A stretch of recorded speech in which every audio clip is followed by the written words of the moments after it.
सादर प्रणाम। स्वागत है आपका हमारी खास पेशकश भाग्यफल में और आपके साथ मैं हूं आशीष प्रमोद गोस्वामी। देखिए, हमारा जीवन ग्रह नक्षत्र से पूरी तरीके से बंधा हुआ है और ये कहना गलत नहीं होगा। ज्योतिष शास्त्र के मुताबिक उसके अनुसार अगर ग्रहों की स्थिति खराब हो तो अच्छी खासी जिंदगी बर्बाद हो जाती है, वहीं अगर सही हो तो रंक को भी राजा बना देती है। अब खास बात यह है कि ये खराब ग्रह हमेशा किसी ना किसी रूप में संकेत जरूर देते हैं।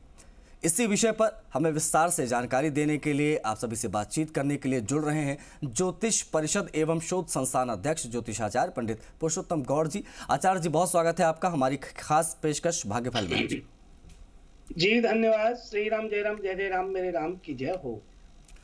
महाराज जी, ग्रहों पर हम बात करें, ये कैसे संकेत देते हैं और किस तरीके से प्रभाव छोड़ते हैं व्यक्ति के जीवन पर, लेकिन उससे पहले तमाम दर्शकों से अपील कि अगर आपके मन में कोई प्रश्न है इस विषय से संबंधित या कोई अन्य प्रश्न आप महाराज जी से जुड़ना चाहते हैं, सवाल पूछना चाहते हैं, तो नंबर हम आपको बता देते हैं। उस नंबरों पर आप कॉल कर सकते हैं। हमारा पहला नंबर है 0120715387 और दूसरा नंबर है 01207153 तो अपना सवाल पूछने के लिए आप इन नंबरों पर हमें कॉल कर सकते हैं और महाराज जी हमारे साथ कनेक्ट है। पुरुषोत्तम जी, आप उनसे सवाल पूछ सकते हैं।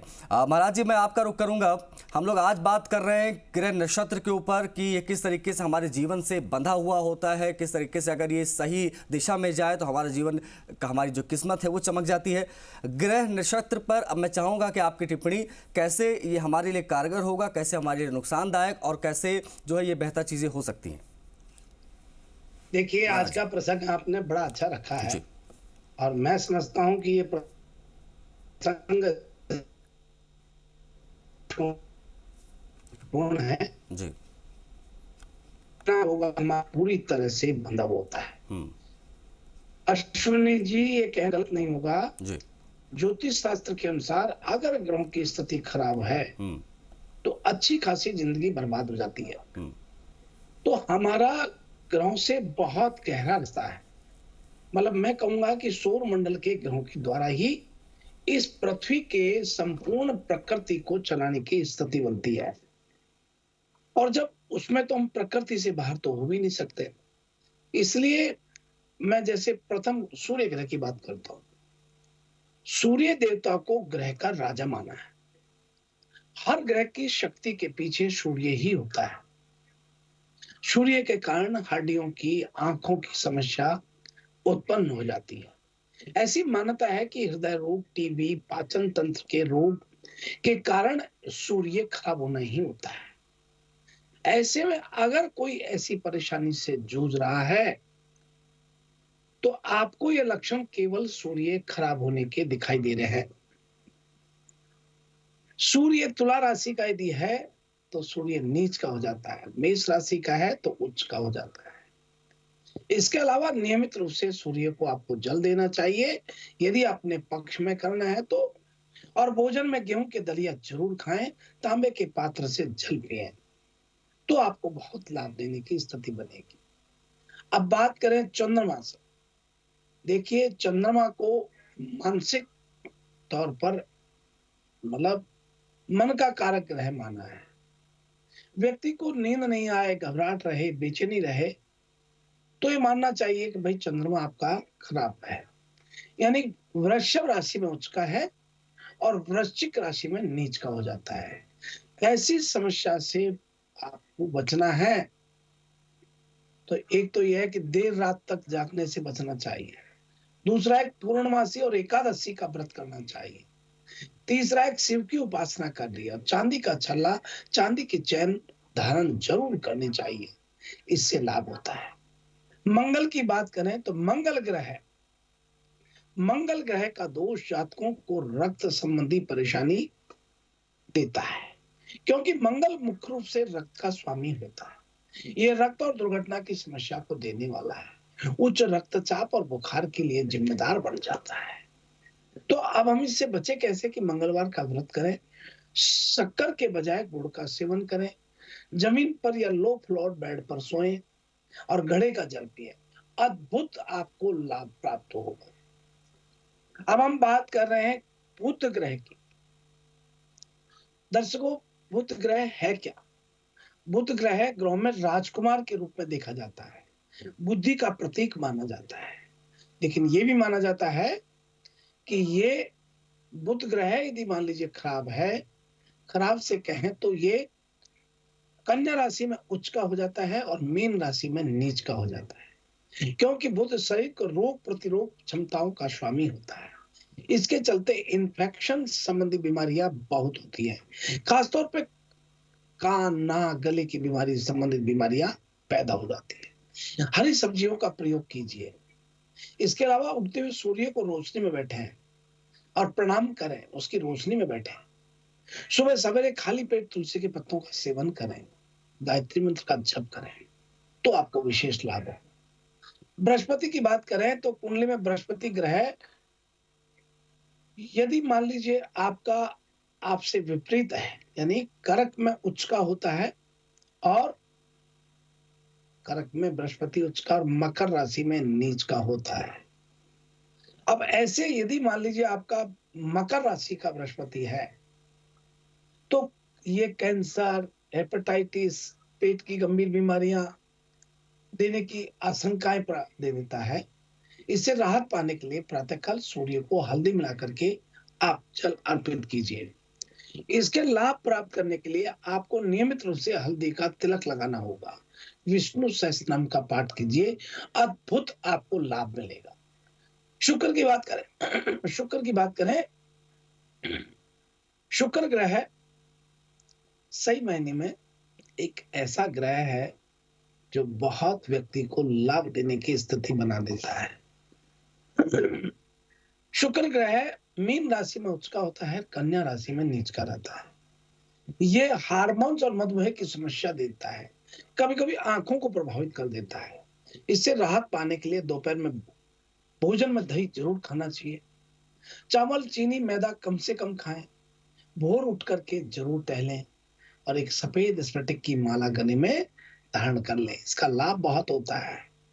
अब शनि संबंधित बात करें, ज्योतिष शास्त्र के अनुसार अगर कुंडली में शनि आपका तुला राशि का है तो उच्च का है और मेष राशि में है तो नीच का है, जातकों को लंबे समय तक चलने वाली बीमारियां देने लगता है। इसलिए स्नायु तंत्र और दर्द की समस्या हो जाती है। कई बार तो शनि दोष के चलते जातक का चलना फिरना बाधित हो जाता है, शरीर को विकृत बना देता है। ऐसी समस्या से निपटने के लिए सादा भोजन करना चाहिए, साफ सुथरा पीपल के पेड़ के में बैठना चाहिए। राहु केतु की बात करें तो देखो छाया ग्रह है ये। अगर आपकी कुंडली में राहु केतु खराब हैं और दिक्कतें पैदा कर रहे हैं, देखिए राहु मिथुन में उच्च का होता है और धनु में नीच का होता है। वही ये राहु केतु बीमारियां देने वाले होते हैं। केतु धनु में उच्च का होता है और मिथुन में नीच का होता है। अक्सर ये बीमारियों का कारण बनता है। तो ऐसे में राहत पाने के लिए चंदन सुगंधित का प्रयोग करें, गले में तुलसी की माला रखें, चमकदार नीले रंग का खूबसूरत कपड़ा पहने और हर मौसम के फल जरूर खाएं। धार्मिक क्रियाओं में भाग लेते रहिए। इस प्रकार से कुग्रहों से बचने के लिए आपको क्या करना चाहिए, ऐसा प्रसंग और ऐसा प्रश्न आज मेरे समक्ष अश्विनी जी ने रखा, मुझे बहुत अच्छा लगा। अश्विनी जी, आपको बहुत मंगल शुभकामनाएं, क्योंकि हमारे दर्शकों को अपडेट किया कि कौन से ग्रह क्या करते हैं और किस प्रकार से परेशानी खड़ी करते हैं, स्वास्थ्य को प्रभावित करते हैं, क्योंकि खास तौर पर जीवन से ग्रह नक्षत्र पूरी तरह जुड़ा होता है। आपने बड़ा अच्छा किया, आपको बहुत मंगल शुभकामनाएं। महाराज जी, खास बात ये कहा जाती है कि ये जो खराब ग्रह होते हैं विशेष तौर पर ये संकेत हमको पहले दे देते हैं कि अब समझ जाइए कि आपके ग्रह ठीक नहीं चल रहे हैं। तमाम ज्योतिष होते हैं वो ये बताते हैं आपकी कुंडली देखकर या आपको देखकर कि भाई आपके ग्रह ठीक नहीं चल रहे हैं, आप ये उपाय कर लीजिए। तो जो वो उपाय बताते हैं उससे क्या इन ग्रहों को काटा जा सकता है, इन खराब ग्रहों को, और कैसे, जरा मैं चाहूँगा ये भी आप थोड़ा सा अगर बता दें तो लोगों का विश्वास और ज़्यादा बढ़ेगा। देखिए अश्विनी जी, आपने ये बड़ा अच्छा प्रश्न किया। मैं आपको बताना चाहता हूँ, समस्त दर्शकों को बताना चाहता हूँ, बड़े विनम्र शब्दों में कहना चाहूंगा कि कभी भी ग्रह का काटा नहीं जाता है, और ग्रहों का विशेष रूप से प्रयोग करने पर ग्रह कमजोर हो जाते हैं। अपना प्रभाव तो दिखाने का प्रयत्न करते हैं, लेकिन वो उपचार हो जाता है, वो कमजोर पड़ जाते हैं, और आपको विशेष नुकसान पहुंचाने की जो प्रक्रिया है वो बिल्कुल कमजोर हो जाती है।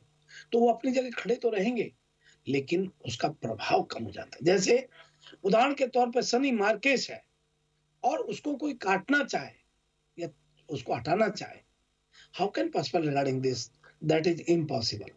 किसी भी कीमत में पॉसिबल नहीं है। उसका प्रहार जो है उसको कमजोर कर सकते हैं आप, उसका उपचार करके।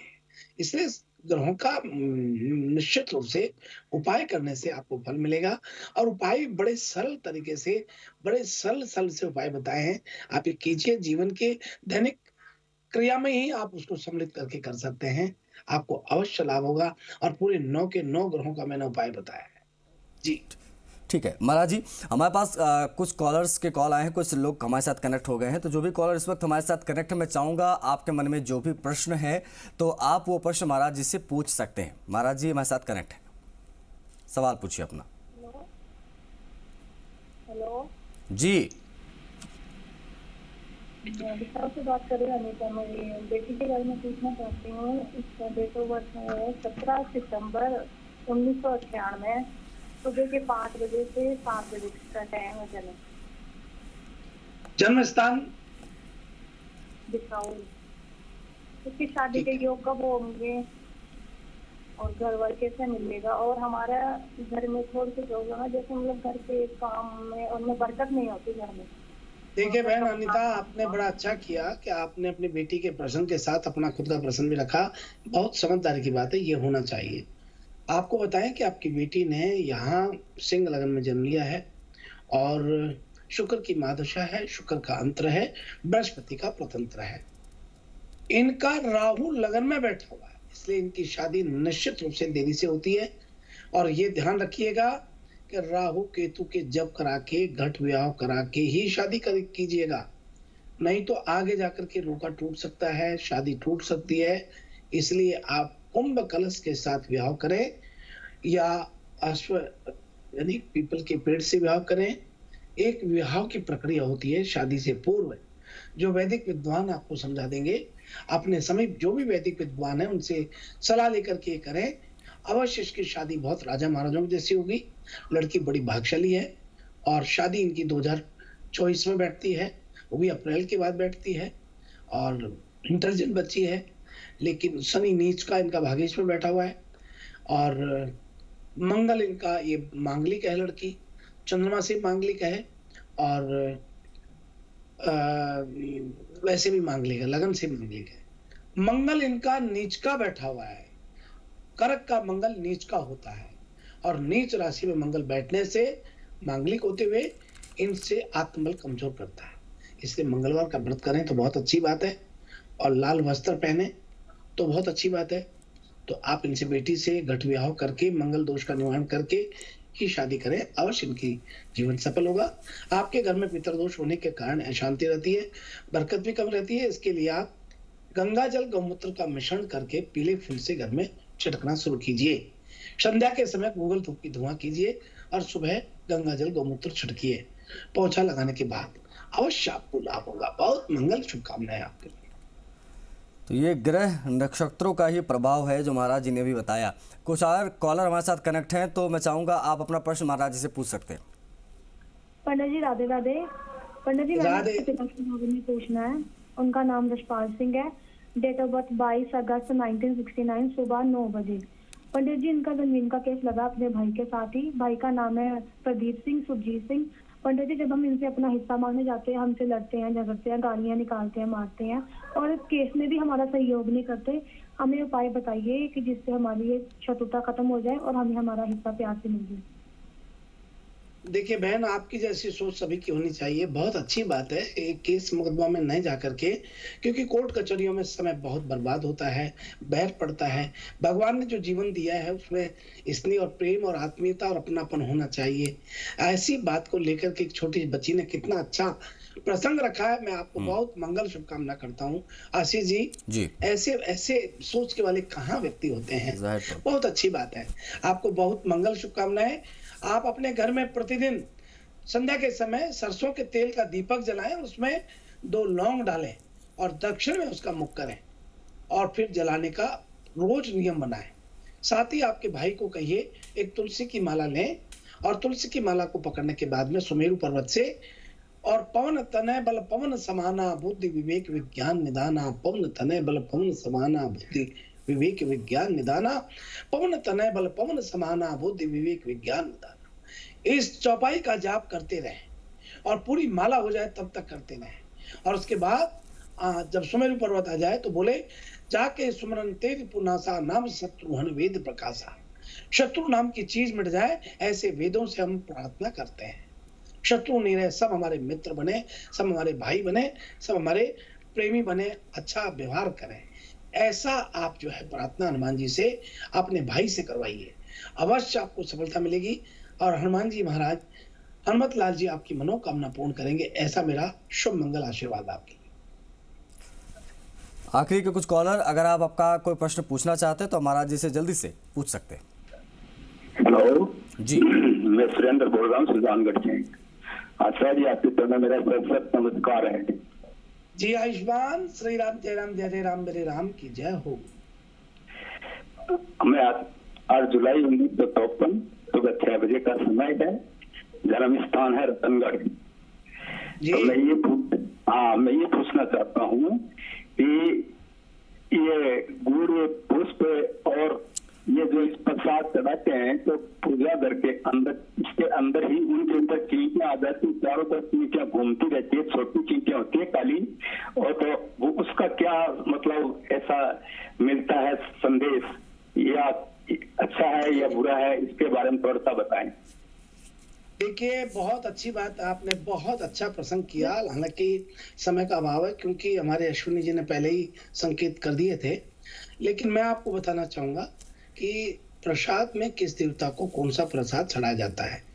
पत्रम पुष्पम फलम तोयम यो मे भक्ता प्रयच्छति तयम भक्ता प्रियतात्मना। इसका मतलब होता है जो कोई भक्त मेरे लिए प्रेम से पत्र पुष्प फल जल आदि अर्पण करता है और शुद्ध बुद्धि निष्काम प्रेमी का प्रेम पूर्वक मैं अर्पण करता हूँ। पत्र पुष्प आदि में सगुण रूप में प्रकट होकर के प्रति सहित मैं उन्हें खाता हूँ, ऐसा भगवान कृष्ण ने कहा। पूजा पाठ आरती के बाद तुलसीकृत जल जलामृत पंचामृत के बाद बांटे जाने वाले पदार्थ को प्रसाद कहते हैं। इसलिए आपके प्रसाद को चींटियां ग्रहण करती हैं और प्रसाद को चींटियां ग्रहण कर रही हैं, वही परमात्मा के संकेत से कर रही हैं। पिछले जन्म में उनके कोई ऐसे कर्म रहे होंगे कि जाने अनजाने कोई गलतियां रही, इससे चींटियों का स्वरूप में उन्होंने जन्म लिया है। तो आप कृपा करके उनको खाने दीजिए और प्रतिदिन आप हटाने का काम कीजिए। आपको बहुत मंगल शुभकामनाएं।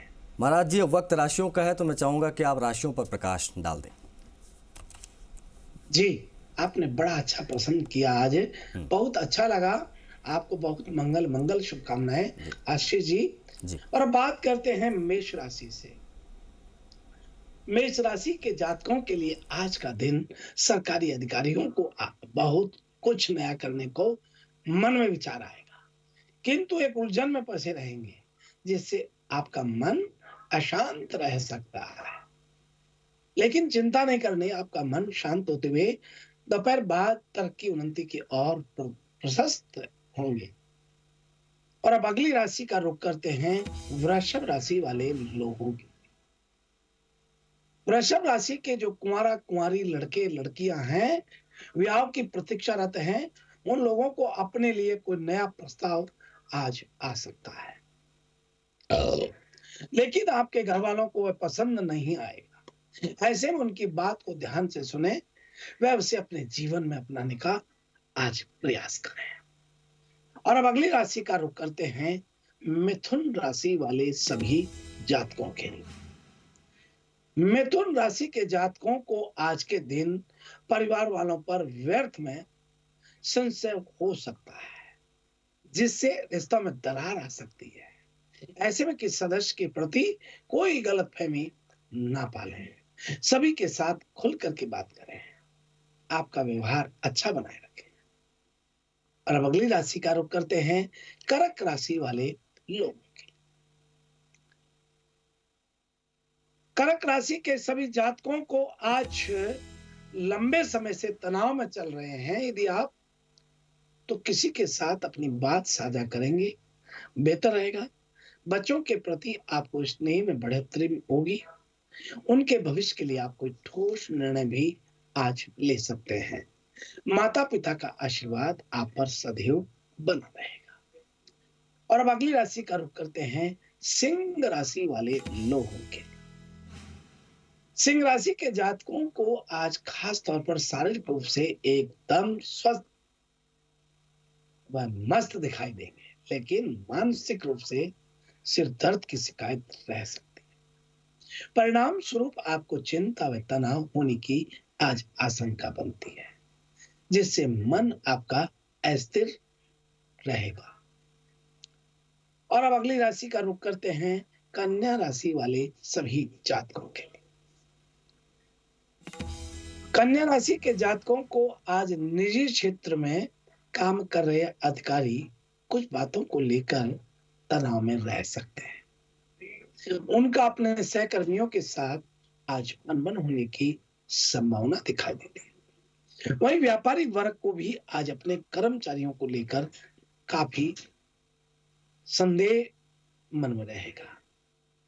छात्र छात्राओं को आज खूब लाभ हो रहा है। और अब आगे बढ़ते हैं और बात कर रहे हैं तुला राशि वाले सभी जातकों के।